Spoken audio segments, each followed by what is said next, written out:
মজাদার একটি আচারের ভিডিও নিয়ে আসলাম আজকে আপনাদের কাছে।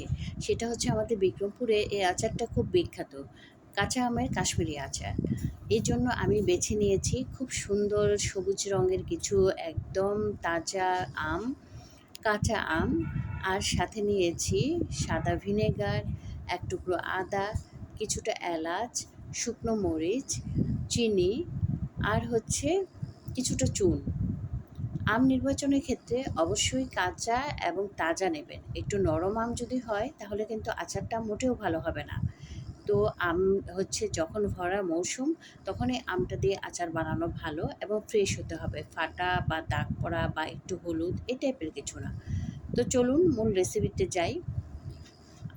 আমের আচারের ক্ষেত্রে শুকনো মরিচ কাশ্মীরি আচারে আমরা ব্যবহার করি। তো শুকনো মরিচটা আমরা যেভাবে প্রসেস করে নেই সেটা পুরোটাই আপনাদের সামনে তুলে ধরেছি। শুকনো মরিচগুলো নিতে হবে লাল এবং লম্বা লম্বা, তাতে দেখতে সুন্দর হয়। শুরুতে আমি শুকনো মরিচের হচ্ছে ভিতরের দানাটা ফেলে দিব। আর দানাটা ফেলার জন্য আমি একটা স্টিক ব্যবহার করব। ছোটোবেলায় আমি মায়ের কাছে মা যখন আচার বানাতেন তখন এই দানা ফেলার দায়িত্বটা আমার থাকতো, মা দিতেন আমাকে। আর আমি খুব মজা করে মরিচের দানাগুলো ভেতর থেকে একটা স্টিকের সাহায্যে বের করে নিতাম। আর মা তো হচ্ছে অনেক আচার বানাতেন, সুতরাং আমাকে এই কাজটা মানে মরিচ পরিষ্কার করতে হতো অনেকগুলো। তো যাই হোক, আমি রান্না করতে গেলে আমার মায়ের ছোট ছোট স্মৃতি চলে আসে আমার চোখের সামনে। আর সেগুলো আমি আপনাদের সাথে শেয়ার করি। তো এইভাবে সবগুলো মরিচ আমি পরিষ্কার করে নেব স্টিকের সাহায্যে। সবগুলো মরিচ পরিষ্কার করে মরিচগুলোকে আমি একটা কেচির সাহায্যে খুব পাতলা চিকন করে কেটে নেব। পাতলা কাটলে হচ্ছে কি, আচারের মধ্যে যখন মরিচগুলো ভাসবে সাদা বা হচ্ছে একটু ব্রাউন কালারের আচারের উপর লাল লাল মরিচগুলো দেখতে কিন্তু খুব সুন্দর হয়। সবগুলো মরিচ আমি এমন সুন্দর করে কেটে নিলাম। এবার আসুন না আদায়। একটা লম্বা আদা নিলে এটা স্লাইসগুলো কিন্তু করতে মানে ভালো হয় এবং দেখতেও সুন্দর লাগে। তো আদার ছালটা আমি এভাবে ফেলে দিলাম। ফেলে দিয়ে আদাটাকে ধুয়ে নিয়ে আমি একবারে আদাটাকে সুন্দর ছোট ছোট করে কেটে নিলাম। একই সাইজের সবগুলো আদা কাটলাম। আর লম্বা আদা হলে এই সাইজটা করা কিন্তু সহজ হয়। তো আদা প্রসেস করার কাজটাও আমার শেষ। আদার পরে আসি মূল কাজে, সেটা হচ্ছে আমটাকে আমি ছিলে নেব শুরুতে। প্রত্যেকটা আম ছিলে নিয়ে আমগুলো সাইজ যদি একরকম হয় টুকরোগুলোও কিন্তু একই সাইজের হবে, তাতে আচারটা দেখতে সুন্দর হবে। তো সবগুলো আম ছিলে নিয়ে আমি একই সাইজের টুকরো করে নিলাম। টুকরো করার পরে আমি একটা পাত্রে যে চুন দেখিয়েছিলাম সেই চুনগুলো সব গলিয়ে নেব।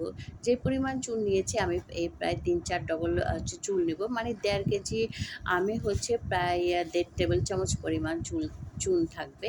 তো পানিতে চুনটা গলিয়ে নিয়ে আমি আমটাকে এরকম সারা রাতের জন্য ভিজিয়ে রাখবো।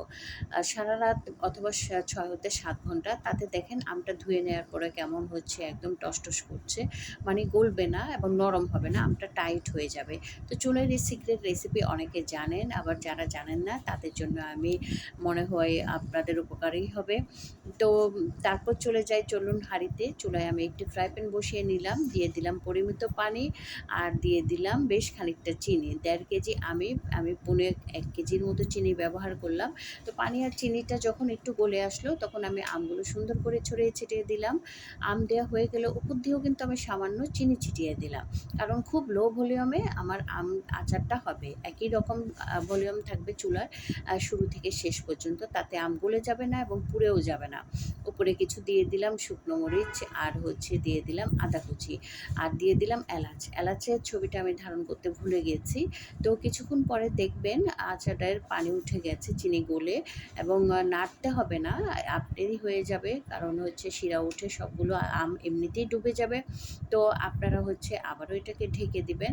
ঢেকে দেওয়ার একটু পরে দেখবেন এই যে দেখুন কি সুন্দর কালার চলে আসছে। এখন এর মধ্যে হোয়াইট ভিনেগার আপনারা ছড়িয়ে দিবেন, যেটা আমি ভুলে গেছি ধারণ করতে। দুটো জিনিস আমি এখানে স্কিপ করে গেছি, এক হচ্ছে এলাচ দেয়া আর হচ্ছে সাদা ভিনেগার দেয়া। তো আপনারা যেভাবে আমি ব্রিফিং দিলাম সেভাবে দিয়ে নেবেন। এখন দেখুন কি সুন্দর হয়েছে আচারটা কিন্তু গরম অবস্থায় আমি বাটিতে তুলে নিচ্ছি, তারপরেও কি সুন্দর দেখাচ্ছে। আর এটা ঠান্ডা করলে আরও সুন্দর দেখায়। আর আরেকটা হচ্ছে আমি চুন দেবার কারণে দেখুন আমগুলো কিন্তু একটার গায়ে আরেকটা লেগে যায়নি, খুবই চমৎকার লাগছে।